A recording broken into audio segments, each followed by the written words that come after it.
Hello family, હું પ્રતીક્ષા આજે તમારા માટે લઈને આવી છું ખૂબ જ tasty recipe crispy pizza mathri, જે બાળકોથી લઈને મોટાને બધાને જ પસંદ આવે તેવી રેસીપી છે। તો ચાલો આપણે બનાવીએ। તેની માટે મેં મેંદો લીધો છે, ચીલી ફ્લેક્સ લેવાના છે, મિક્સ હર્બ્સ લેવાના છે।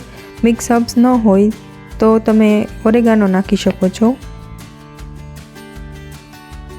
ચીલી ફ્લેક્સ તમારા ટેસ્ટ પ્રમાણે લેવાના છે, જેટલી તમારે તીખી મઠરી જોતી હોય એટલા ચીલી ફ્લેક્સ નાખવા।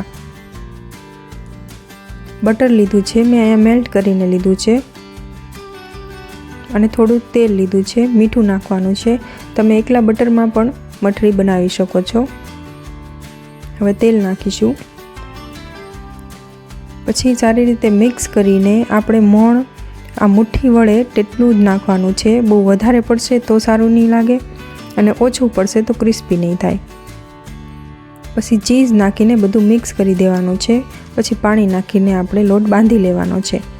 લોટ ઢીલો નથી બાંધવાનો અને બહુ કડક પણ નથી બાંધવાનો, મીડિયમ લોટ બાંધી દેવાનો છે। પછી તેલ નાખીને તેને કૂણવી દેવાનો છે।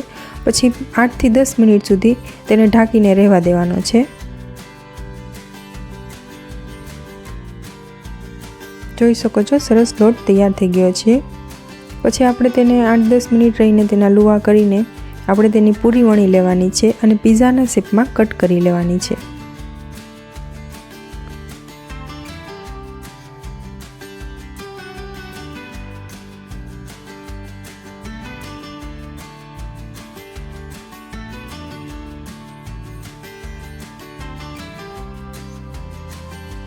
જોઈ શકો છો પિઝાના શેપમાં કટ કરી છે, તમે બીજા કોઈ પણ શેપમાં કટ કરી શકો છો।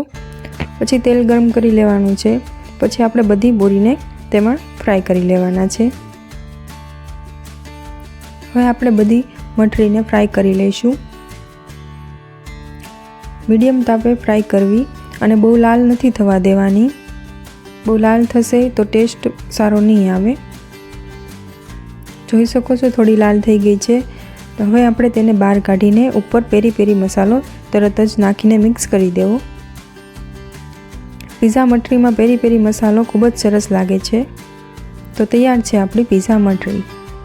બાળકોથી લઈને મોટા બધાને જ પસંદ આવે તેવી રેસીપી છે, એકવાર જરૂર ટ્રાય કરજો। મારી રેસીપી પસંદ આવતી હોય તો લાઇક, શેર અને સબસ્ક્રાઈબ કરજો। Thanks for watching.